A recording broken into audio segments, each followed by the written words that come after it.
Good morning. Thank you for joining us for our morning motivation presented by the FBC Ministerial staff.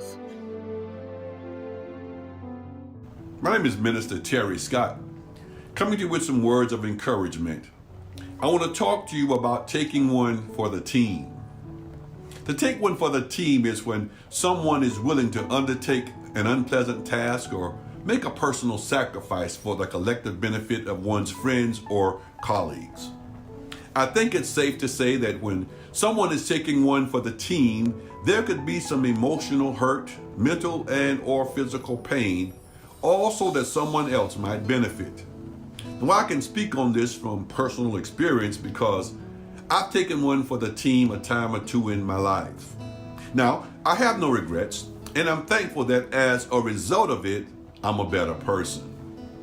When taking one for the team, you won't find lines of people wrapped around a corner ready and willing to do so.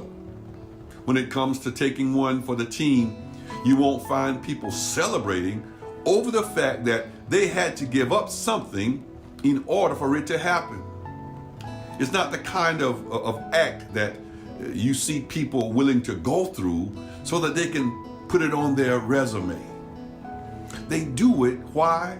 Simply because they see the need for it. Now, when I think about taking one for the team, Jesus comes to my mind because no one else that has ever lived has taken one for the team like Jesus has. For Jesus, who knew no sin, became sin for the team. I'm talking about team mankind. The account in the Garden of Gethsemane, just before Jesus was arrested, he was experiencing his taking one for the team moment. In the garden, Jesus prayed to his Father 3 times, saying, "O my Father, if it be possible, let this cup pass from me. Nevertheless, not as I will, but as thou wilt." These prayers reveal Jesus' mindset just before the crucifixion and his total submission to the will of God. The cup to which Jesus refers is the suffering he was about to endure. It's as if Jesus were being handed a cup full of bitterness with the expectation that he drink all of it. He was preparing to take one for team mankind, and he knew without a doubt what was at stake. Mark 8:31. And he began to teach them that the Son of Man must suffer many things and be rejected of the elders and of the chief priests and scribes and be killed, and after 3 days rise again. The agony he was faced with was going to be more than physical.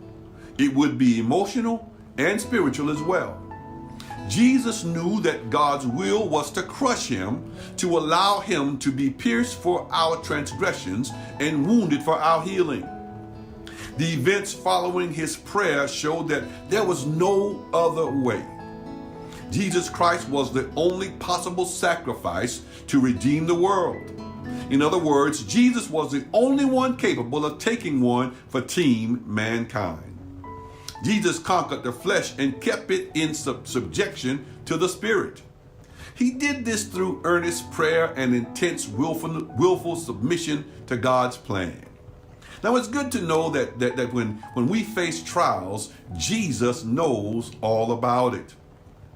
Jesus took one for team mankind when he laid down his perfection and heavenly comfort to pick up our fallenness and sin by dying for us. In other words, Jesus taking one for team mankind didn't make him just a team player, but more importantly for team mankind, a sin slayer. Because Jesus took one for team mankind, he offers to everyone John 3:16. Accept him when he comes back so you can be part of team mankind redeemed that will spend eternity with God. So I encourage you, you can take one for team mankind by giving your life to Jesus and seeking out others to join you. I encourage you, join team mankind because Jesus has already taken one for team mankind once and for all, and we all benefit from it. Thank you, and God bless you. Thank you for joining us for another moment of inspiration.